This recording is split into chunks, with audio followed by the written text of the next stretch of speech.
day 5 now, and they actually just had to redo the bit that is on the end of the pipe because they have gone about 380 feet, but they're redoing the bit on the end because it's a different type of stuff that they're getting out of there now. They're starting to hit water.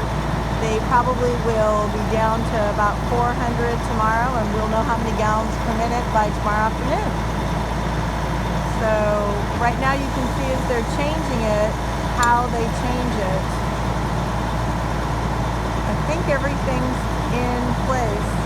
And I'm going to do a close-up of the actual bit, just to let you see what goes in the ground and how they end up putting more of the piping in. Okay, we should, hopefully tomorrow, I'm going to also show you, we've already showed you the sludge that's over there, but hopefully tomorrow we will have some great news and we'll be able to get water.